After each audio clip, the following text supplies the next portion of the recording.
Alright guys, today I'm going to show you how to mix and apply the Ekopel roll-on tub cast primer. So step one, we're going to shake the bottle, shake the small bottle, and we're going to open this baby up. We're going to pour the first bottle into the second here. So it's going to be a little thicker. You're going to want to shake out anything that comes out of there. And we made this so that it's going to cover really well. I'm just going to put this down, show you one little pro tip here. So this is just water. After this has been poured out, we're going to pour just a little bit of water in here. This is about a quarter of the container. I'm going to put the lid on here. I'm going to give that a nice shake. This is just going to pull all the extra material that we're leaving in the container out of the container and allow us to get the absolute maximum amount of material. A lot of times on bathtubs and showers, we're going to want to do 2 coats of primer because the goal is to take the blue and turn it into a smooth, clean, white, completely covered finish. Even if it's a white bathtub, we still want that primer on there with 2 coats so that there's no transparency. All whites are different, and this is going to be the way to get that. So what we'll see when I pour this out is this is just going to be water with the residue. So instead of leaving a whole bunch of material in the container, we'll be getting everything out, and we'll end with about half of a container of the combined material. So with that, we're gonna seal it really well, and then we're gonna give it a real good shake. This we're gonna wanna shake for 30 seconds to a minute. You can stir it as well. I prefer to shake it. I think it's a little easier. But I'm gonna make sure that I shake it really well. Get everything all fully mixed in here before we apply the finish. And from there, we'll be rolling 1 coat. As a pro, we'll use an air dryer to dry it, and then we'll apply a 2nd coat. As a DIYer, you're just gonna wanna go ahead and let it dry for 15-20 minutes. You'll feel that it's completely dry. That's when you can apply the 2nd coat.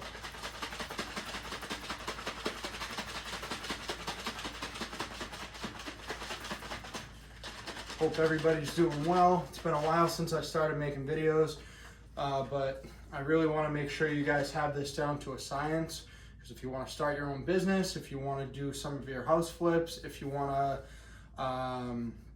if you're just a simple, just a DIYer trying to do a simple project and turn your pink tub white or your old tub new, you're selling your house, anything like that, this is the best product for you.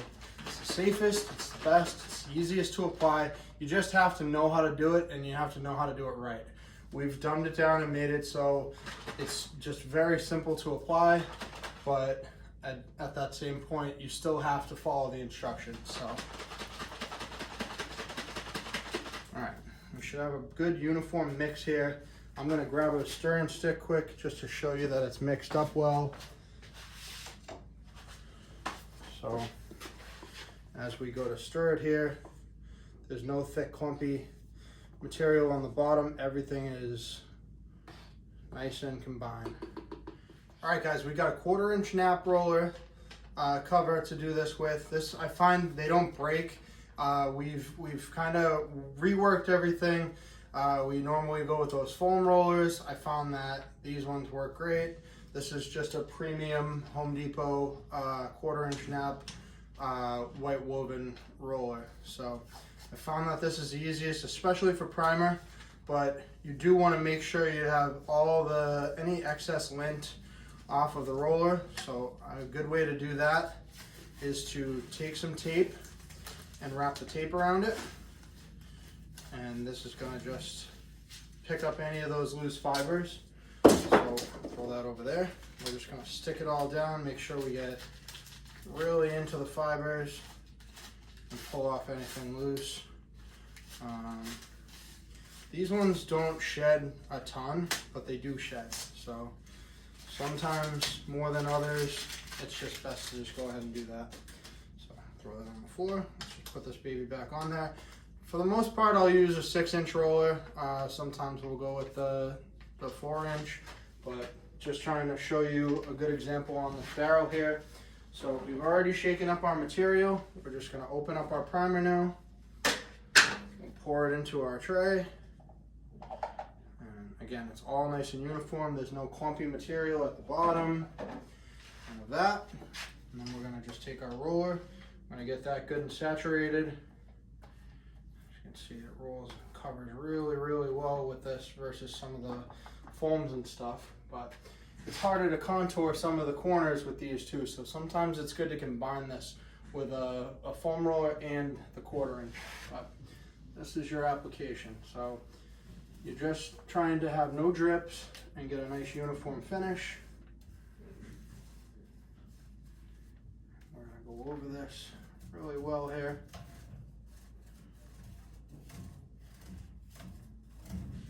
We just want to make sure we don't get any drips. We want to get a nice uniform coverage. One dip. I've dipped the roller in once. I'm going around just spreading this material out. We don't want it to be super thick and drippy. We want it to be nice and uniform. There's a piece that's got white and black stripes over here. That's a great spot to be able to see what we're describing coverage wise. But when this dries, everything will be completely flat. It's a flat wipe, so we'll be able to know that it's dry visually. So I like to spread it out vertically. On one with this where it's all ribbed, you want to kind of go with the texture so that you can really put it on nice and smooth. It'll make it easier down the road here. Get you a nicer finish at the end. So I'm just going to run this over once more here, just to make sure we don't have any dripping. And again, we're going to do 2 coats so we can tell that it's see-through. We don't need to try to put a ton of material on here. Let's just try to do it nice and easy. This is one dip of the roller doing this entire section. So we're not going crazy. It's going to take longer to dry in between coats if you're putting it on crazy thick. You just want to put it on with a nice medium coat like that, a thin medium, and then dry it. For sake of time, I'm gonna dry it with a leaf blower. It's not necessary, you can wait 20 minutes, but I wanna get this done nice and quick in one cut for you. So I decided to voice over this section just so you didn't have to listen to a leaf blower, and everybody always complains about me putting background music and stuff. So anyways, every time I use the leaf blower, there's little handheld ones, there are little fans, blow dryers work fantastic as well. But I find as a pro, you can get it to be completely dry and move on to the next set a little bit faster if you air dry it in between. This is 100% not necessary, but this is how I do it because I'm trying to get it done in a timely manner, and I get that when you're a pro, it's a little different, but at your own house, not a big deal at all. So.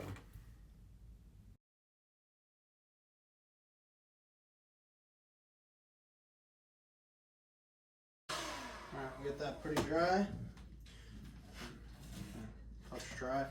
So now I'm gonna put a second coat. You've got enough material to do multiple coats, two to three coats. There's enough material here for. I would suggest doing it until it's covered on a white tub or a beige tub. Chances are it's 2. A very crazy dark color like this, a little different, but I'm just gonna put a little material on here, wet the roller here. I'm gonna put it down the center, and I'm just gonna spread this all out. You'll see noticeably better coverage build. We wanna get this like 90% covered.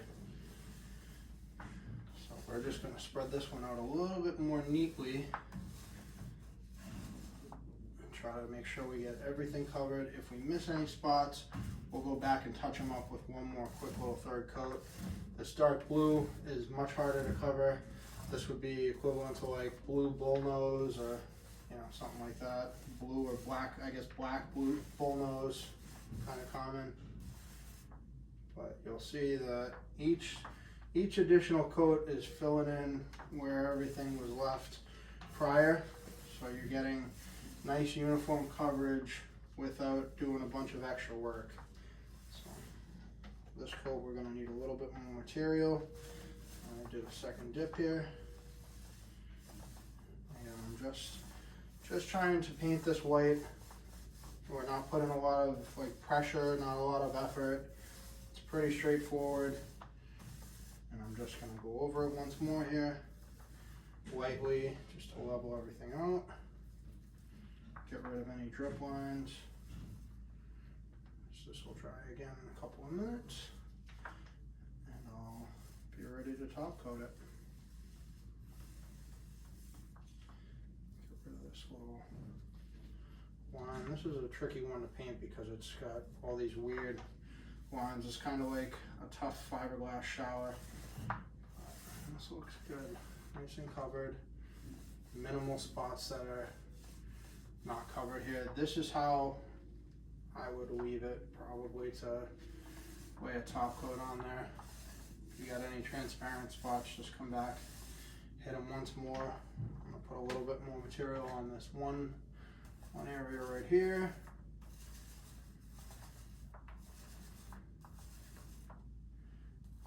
And as you can see, because it's wet and I'm putting it over it, it's not doing anything. So I'm gonna dry it again and then I'm gonna touch up the transparent spots once more. All right guys, so whether you're using a leaf blower, a blow dryer, a heat gun's not really necessary. I would suggest a blow dryer or a small like little handheld leaf blower thing. But anyways, regardless, or if you let it air dry, before you put the top coat on it or before you put any additional coats, you want to make sure that you have it fully dry. So with this setup, we mix the primer. We use the same primer the whole way through, especially when you add that little bit of water and shake it up and mix everything completely. You'll have plenty of material. This is enough to do, one bathtub size kit is plenty to do 2 to 3 coats on a bathtub. Same thing with a tub and surround kit. It's made specifically for that application. Everything's been fully measured out and planned in advance, so that's how that ends up going. Let's try again. As you can see, when it dried, those spots that I was saying were there are still there. So for the dark colored unit, you want to hit it with the third coat. You have to.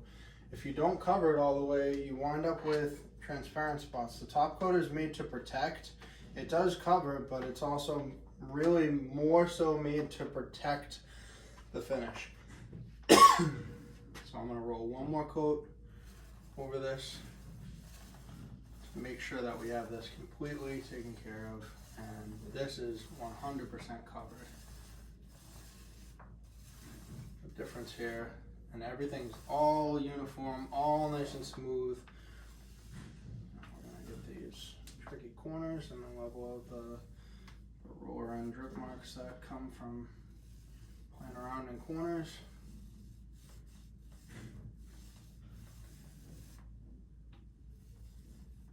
Alright.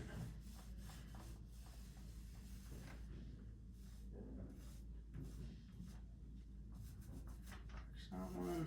Alright, I'm going to wet this once more and do the bottom half now. We're not putting like a ton of material on there. Like I said, it dries nice and quick. You can just build it up. There's no reason to put in a ton of extra effort. Just go at your own pace. Just lay it on there. This isn't a race. You don't really stand to gain anything by doing this in 15 minutes. Like, take your time, do it right. This is a lot faster than trying to cover it later with the top coat that's made to be shiny and smooth, as opposed to this material that's made to cover. This is made to bond and it's made to cover. The top coat is made to be strong and protect the primer. It does have coverage properties, but it's nowhere near as pigment heavy and coverage easy as this material is. So we want to cover everything nicely with the primer before we're doing anything else.